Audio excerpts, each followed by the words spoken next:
But there are certain taxes that government could take off fuel, for instance, that would make it easier for us. I'll come to that.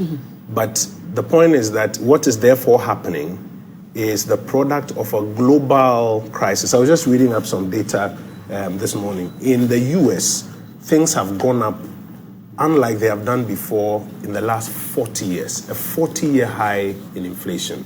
In the UK, another 40-year high in inflation. In parts of Europe, like Norway, about a 13-year high. So I think the first thing is to understand that, oh my gosh, there's a global challenge that is hitting us all. Then you come to your second question, so what is my government doing? And if you'll recall, let me give a bit of a history. Between 2017 and 2019, the Ghanaian economy still had its own challenges, but it started performing better than what it had done previously. It was growing at a faster rate. More people were getting jobs.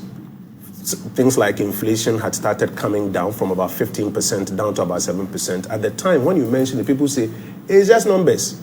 You notice that today, when that inflationary anchor has slipped and prices are going up, now a lot of people are beginning to see how valuable that reduction from 15% to 7%. Inflation came down, interest rates came down. Then we started building a lot more buffers and reserves to hold the Ghanaian economy. Then in 2020, we are all aware, that's when I used to come on your show. And those days when I come, I'll be in a mask and you'll be in a mask. And after every 30 minutes or so, they'll come and spray alcohol on the table. Why? COVID. Your colleagues were not coming to work fully. People were doing shifts. COVID and all of those lockdown we're talking about, even just for a month, slowed down the Ghanaian economy, the West African economy, the global economy. When the economy slows down, what it means is that, because, for example, government only makes money from economic activity. So people, you will do your work, get your pay, and then a bit of it will be deducted into the government treasury. I will do my job, end of month, a bit of it will be deducted. Multimedia will work, end of year, 25% will be deducted. That's how government gets money. When the economy shuts down, it means that government is not going to get money. When government is not getting revenues, in the US, for example, government says, then I can't pay all my government workers, so I'll furlough them. So in the US, they furloughed government workers. In Ghana, we said, no, let every government worker continue to earn. Let's do free this, let's do free that. Let's ensure that we protect lives first and then livelihoods. By the time you finished in 2020 and got into 2021, the first part of your economy, which is the fiscal framework, had been badly hemorrhaged. So now literally all the reserves and buffers you have built are gone. You've used them to deal with the COVID program. Schools, students are going, masks, all of the kind of things that you're spraying here, you're doing all sorts of things. Now by 2021, you started rebuilding.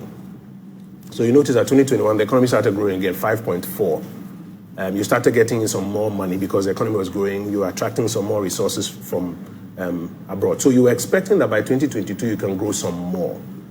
Entering 2022, two things have happened. Our own economic program that we put on the table, which was supposed to help us grow or build back better, has struggled. And I'll explain why it struggled. You're talking about the e-levy? Not just the e-levy, other revenue measures, even borrowings and our reserves. All of those have struggled. And I'll come to explain that in detail. But at the same time that your economic program, which was supposed to help you build back better, is struggling, you've now been hit by another global crisis, the war in Europe, which is bringing three things. High food prices. A lot of the colleagues who were speaking about, imported tin of this, imported that of that, and yesterday I came and the price is here and it's gone here. The high food prices on the world market are beginning to bite them. So high food prices, high fuel prices, $74 to $133 in a deregulated market will hit you. And then high cost of financing because of the sanctions that Europe is imposing and Russia is reacting to high cost of financing. What does it mean? Now what is happening is that while your domestic economic program is challenged, there's an international crisis that is hitting you.